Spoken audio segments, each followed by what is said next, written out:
What's up guys, CJ here and welcome back to another all-new recap and review of American Horror Story Cult, this time for episode 7 titled Valerie Solanas Died for Your Sins, Scumbag. Weird title, I know, we'll get into that in just a second, but in the wake of Kai's near-death and Meadows' mass shooting, what's become of Allie, who's now in police custody, and what impact has this had on Kai's city council hopes? For more, let's jump into a quick recap. Our episode opens with a flashback to 1968, where the titler of Valerie Solanas buys $5 worth of bullets to kill Andy Warhol, played hilariously by Evan Peters. We then flash back and realize why she wants to kill him, because he doesn't think women can be serious artists and purposely lost one of her scripts. Her assassination attempt failed in real life, of course, but that's something that's left ambiguous in this episode, as we see her shoot him point blank, something that sets up the tone of the episode and a major conflict moving forward in the show.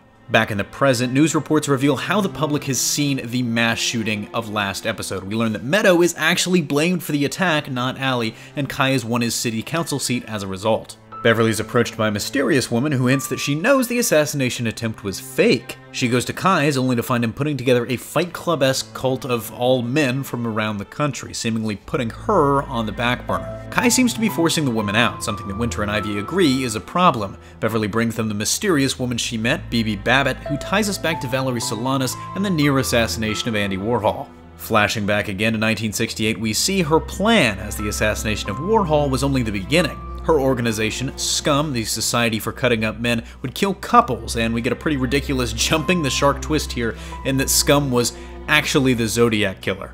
Unfortunately, Solanas' plan was derailed by a gay man within their group, who sent the Zodiac letters and puzzles to the newspapers, creating the Zodiac Killer as a myth, basically to deflect the fact that Scum was killing these people, which was the opposite of what Valerie wanted. Telling the woman of the cult Valerie's story galvanizes them to action, encouraging them not to be marginalized by Kai, who, speaking to Winter, points her towards Harrison for his misogyny, and the group hatches a plan. When Harrison and Ivy arrive at the butchery, he's knocked out by Beverly, Winter, and Bibi. Tied up, they confront him about Meadows' death, torturing and then using a chainsaw to actually cut off his head and dismember the rest of his body in a clear message to Kai. While Kai's received the message, it's revealed that he's been working with Bibi the entire time, and that's where our episode ends. Honestly, man, I don't know what to tell you. This was honestly probably the worst episode of the whole season. I mean, it was still a pretty enjoyable watch, but it was literally 100% filler, which I worry might have killed the momentum of the show after a string of really strong episodes and what's been a really strong season so far. It was great to have Frances Conroy come back this season. I'm really intrigued by her character of Bibi, especially because now we don't know whether or not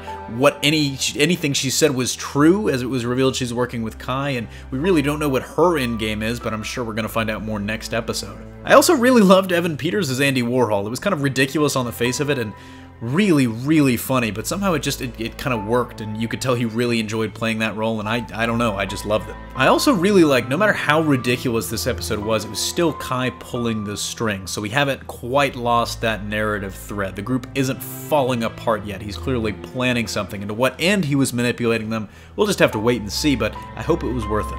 And a huge series RIP to Billy Eichner. I mean, I've got to admit, I was a little worried when he was announced for this season.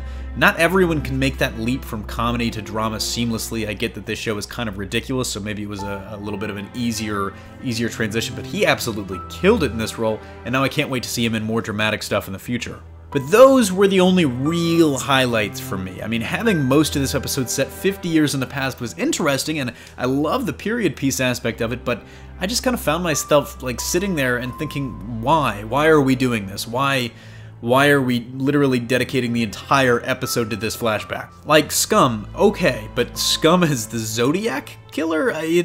It's the kind of ridiculous leap this show would have made in seasons past, but it just wasn't expected in what's been a surprisingly stable and subtle season thus far. Overall, this episode I think kind of ground the narrative of the show down to a halt, but it could potentially be improved if this schism in the cult storyline it's setting up pays off really well. But this episode right now is a 5 out of 10. Let me know what you thought in the comments section down below, but that's going to do it for me here. Thanks for watching. Don't forget to smash that like if you like what you saw, subscribe for more great content every single day, and consider turning on your notifications to be alerted every time we upload a new video. For more content, check out our website at hybridnetworkyt.com, and if you love HN and want to take your support of the channel to the next level, you can donate to us on Patreon, as we're striving to bring you the best content possible. Signing off, this is CJ, and I'll see you next time.